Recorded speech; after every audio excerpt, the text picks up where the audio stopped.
If it's too high, it can literally take your hair out of the growing phase and push it prematurely into the shedding phase. We're gonna get to the foundation, to the core of what you need to do. Top 3 blood tests that you need to do if you want to stop hair loss, attain hair growth, and maintain hair health. But if you have low, that number can reduce all the way down to 1. Greatly impacts your hair, the volume of the hair, the density of your hair. This won't be one of those videos where I tell you to make a DIY product and put it on your scalp, or to get the latest trending oil, which I think is Botana at the moment. I'm not going to tell you to wash your hair once a week. I'm not going to tell you to take a supplement. I'm not going to tell you to use a derma roller. No. In this video, we're going to get to the foundation, to the core of what you need to do in order to effectively address hair loss and to begin to see hair growth. When approaching hair loss, it needs to be done holistically, and it needs to be looked at from multiple angles. And so in today's video, I'm going to be going over the top 3 blood tests that you need to do if you want to stop hair loss, attain hair growth, and maintain hair health. Now, if you were to go to your GP and express that you're experiencing hair loss, they're most likely to run a thyroid blood test for you or one for DHT. The issue is that not all hair loss is due to a hyperactive or an underactive thyroid, and not all hair loss is because of DHT. So what do you do if you've gone to your GP, your blood tests haven't revealed anything that is able to help them advise you on what to do about your hair loss? I'm going to tell you what you need to do. So the first blood test that you should really be looking into if you're experiencing hair loss is a blood test for ferritin. Now, what is ferritin? Ferritin is a protein that helps you store iron in your body. Now, I have a whole video that goes into depth about ferritin and the impact that it has on your hair, especially when it's low. And just to briefly explain, when you have low ferritin, then your hair strand, the diameter of your hair, it becomes thinner. But not only that, on average, you have about 100,000 follicles on your head, and from each follicle can grow 2 to 6 strands. But if you have low ferritin, that number can reduce all the way down to 1. So ferritin greatly impacts your hair, the volume of the hair, the density of your hair, and it's really required for many bodily functions. But if your ferritin is low, then it's going to reserve the use of it for vital organs, for major bodily functions, and your hair is not considered one of them. Now, your ferritin needs to be at least 70 nanograms per milliliter. Now, women in particular are at risk of low ferritin. And the reason why is because if you're between the age of 12 to your 50s, then you are a menstruating woman, right? And so every month you are literally losing large amounts of iron. So the demand for ferritin for a woman who is menstruating is much higher than for a woman who is no longer menstruating, or for men. So as a woman who's menstruating, you need to have at least 18 micrograms of iron per day in order to have a sufficient amount. However, if your ferritin is low, then that demand increases, because if you have low ferritin, but you're taking the recommended daily amount, that doesn't help to increase your level. So you actually need to increase the amount of iron that you are consuming according to what your levels currently are and where you need for them to be. And like I mentioned, you want your iron to be at least 70 nanograms per milliliter if you want to see healthy hair growth. If you want to see full voluminous hair, then it needs to be 70 nanograms per milliliter. Now, you can take a ferritin test and you might find that your levels are 20 nanograms per milliliter, and you will be told that this is within range. But like I mentioned before, this is only within range for vital organs, for major bodily functions, and it's not going to be the range that you want in order for your hair to thrive. The second blood test that you need is a vitamin D3 blood test. Vitamin D has a bigger part to play in terms of your overall health, especially when it comes to hormone regulation.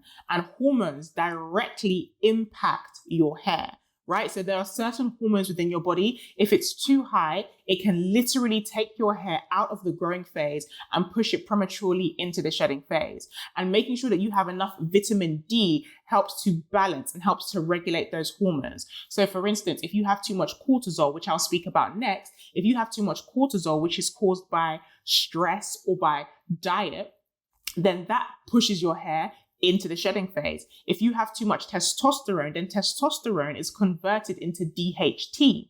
And DHT is the cause for male pattern hair loss and for female pattern hair loss. And for some reason, DHT literally attacks the hair follicle and it begins to make the hairs thinner, and it begins to reduce the number of hairs growing from each follicle. And over time, the follicle will atrophy, which means that no more hair will be able to grow from that particular area. So vitamin D is vital. There's so much more that vitamin D does. I could actually do a 3-hour video on vitamin D alone because it plays so many different parts in your overall health, including your hair. There's so many things that vitamin D impacts, and it goes just beyond your hair.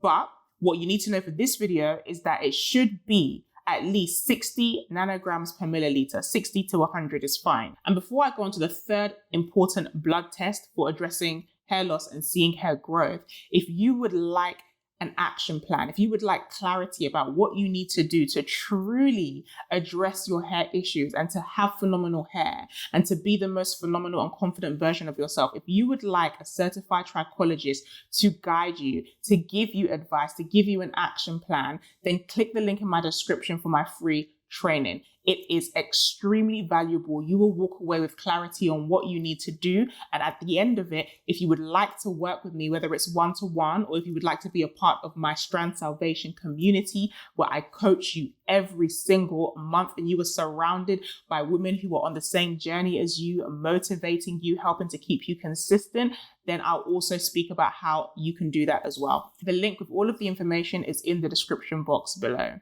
And so, last but not least, the final test that you will do if you truly want to address hair loss and see hair growth is a test for C-reactive protein. What is that? This is a marker that helps to determine the inflammation that is taking place within your body. And why does inflammation matter when it comes to hair growth? Well, firstly, there are particular forms of hair loss that are inflammatory types of hair loss, such as CCCA, which I've made a video about, such as alopecia areata. And so these types of hair loss are triggered by inflammation within the body. Now, what causes inflammation within the body? I mentioned before cortisol. So cortisol is a hormone that is released in your body, and it can be released when you're stressed. Another way that inflammation occurs within the body is due to your diet, right? And so with cortisol, it's been designed to help us if we are in a fight or flight situation. So if you find yourself in a situation, right, cortisol levels increase within your body. And when that happens, blood rushes to your extremities. So blood rushes to your fingers and to your legs. And the reason that happens is for you to either run, right, or to fight. So it's a fight or flight situation. So let me give you an example. If I'm walking down the street and I see a dog and it's off the leash, immediately my cortisol levels are rising, blood is rushing to my extremities, and I'm doing what? I am running, I am fleeing, okay? I'm not fighting that dog.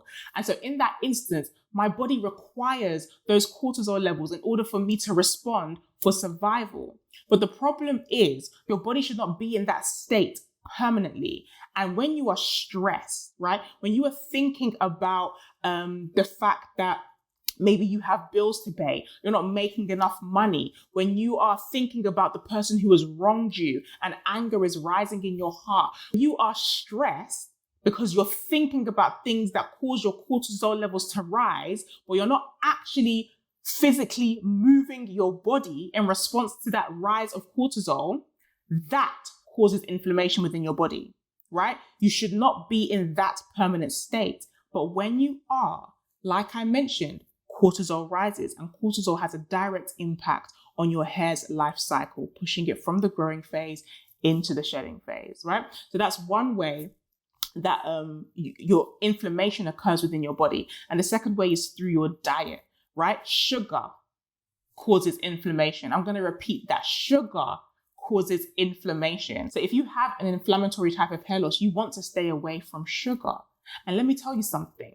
Rice is sugar, okay? It is starch. It is a long chain of molecules, right, called starch, but it's still sugar. Bread is sugar. Pasta is sugar. So Taking this type of blood test allows you to see what is going on in your body and whether or not inflammation is a concern for you, and if that is what is triggering your hair loss. So what you want to do is reduce inflammation through diet. You can also reduce it through exercise, and it's also something that you need to do mentally. So as I mentioned in the beginning, when it comes to addressing hair loss, it's not just about what you do externally, it's about the internal work.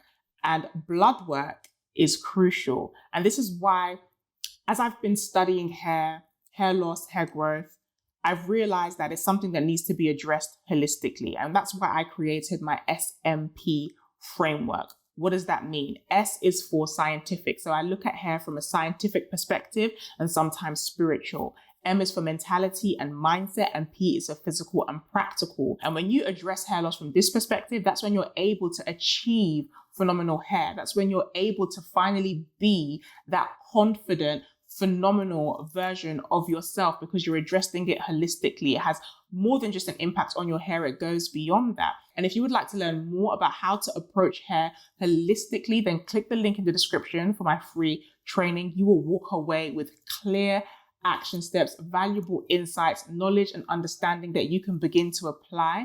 And at the end, I'll explain how you can work with me, whether it's one-to-one or as a part of my Strand Salvation Bootcamp. Thank you for watching. Don't forget to subscribe, because I am coming out with insights that are literally going to change the game for your hair, things that the industry doesn't tell you. And I'll be coming out with a video every single week.